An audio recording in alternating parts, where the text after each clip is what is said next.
morning, ladies and gentlemen, all my global citizens in the world. We have a wonderful and a super cool divine guest today. I mean, this is just an example of true, amazing spirit and a true human being that we should recognize and realize and honor and show respect to.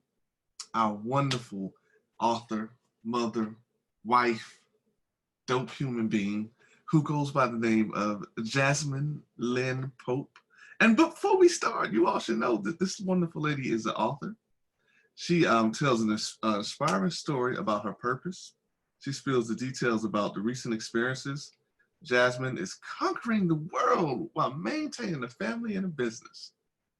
And she's a woman of passion, purpose, perseverance.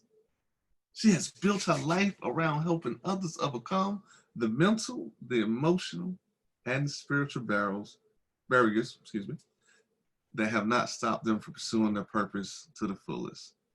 If I may, ladies and gentlemen, all my global citizens of the world, when you see this video, please put your hands and your hearts and your minds together, and let's please welcome the wonderful, the amazing Jasmine Lynn Pope. Oh, thank you so much for having me. I'm excited to be here with you today. Thank you. I appreciate you. Let's jump right into it because you got up early for us in the morning, and we appreciate that. Yes.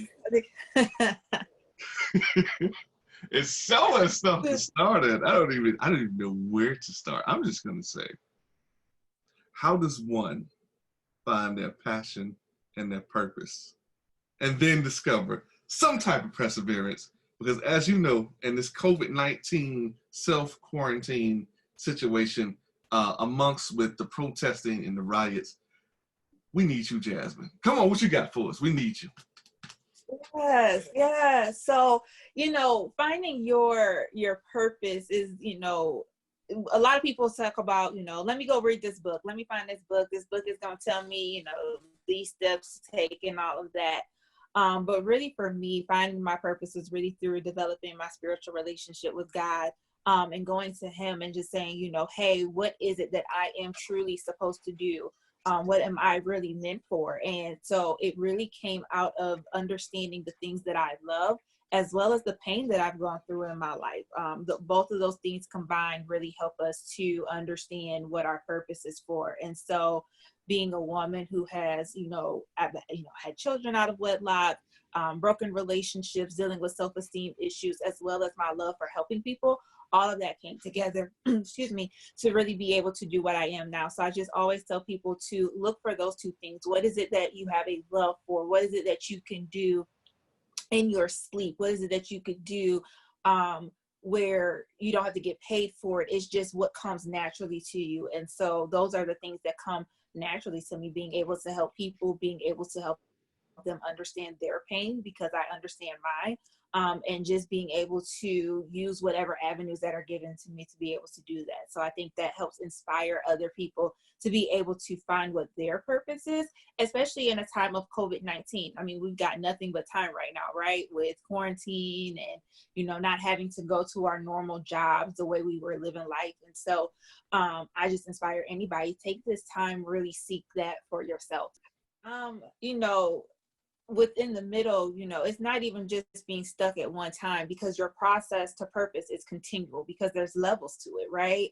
So it is still a battle. It's still a work that I have to put in daily to keep myself in the right mindset. So, I have to get up every morning and tell myself that I'm beautiful, because that has been a struggle for me. I can go back in my mind to getting off the bus as a kindergartner when I first got my glasses, and little boy telling me that I was ugly, and how that stuck with me, even until now as a 31-year-old woman. So I have to get up every day and, like you said, look myself in the mirror and not just say it, but believe it, that I am beautiful. I have to tell myself that I am enough, that the hurt and the pain is used to push me forward. To tell myself that I'm worthy of all of the blessings, because I am known to dumb myself down to help elevate others. I think that's a part of just wanting other people to be better, but sometimes that comes as a detriment to myself.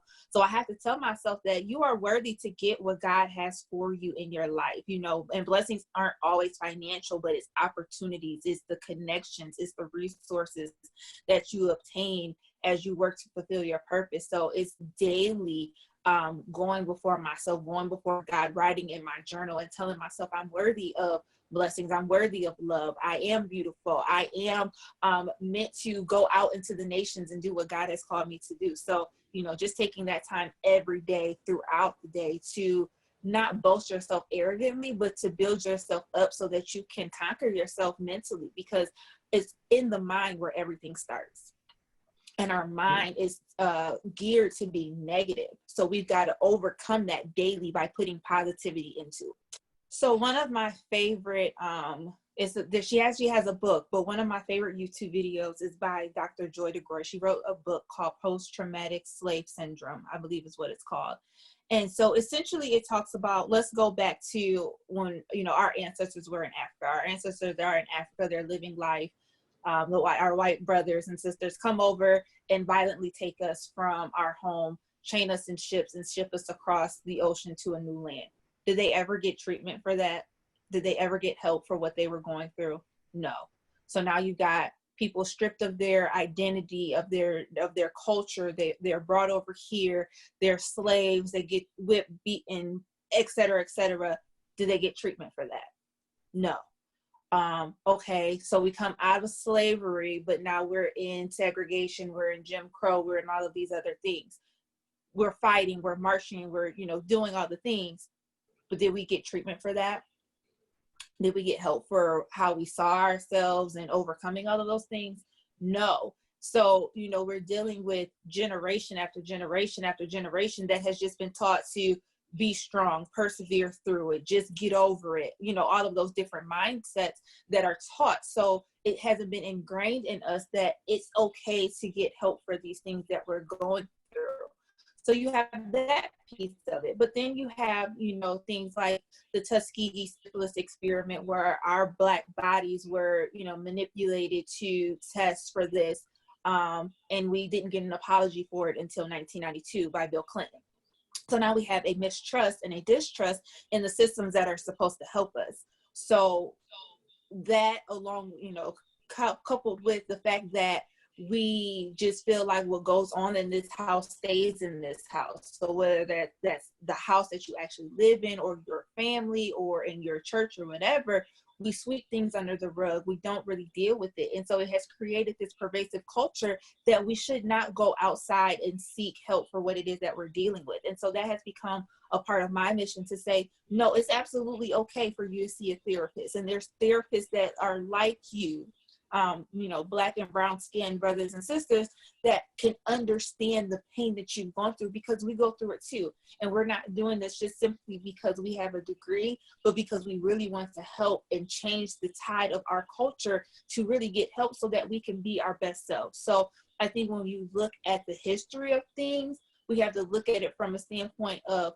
let's not continue to perpetuate these same things that the generations before us did, but let's break the cycle. Let's stop telling each other that we're crazy, because just because you see a therapist doesn't mean that you have a mental illness or a diagnosable condition.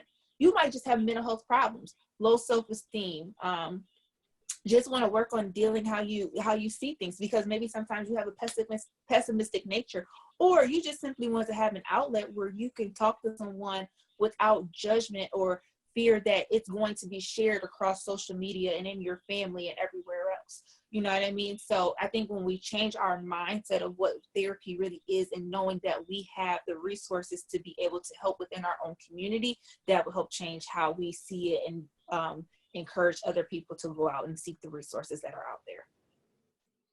Follow G Holla. That's GEHOLLA. Also, my website is www.gholla.com. Always holla at me when you see me out. G Holla. Holla.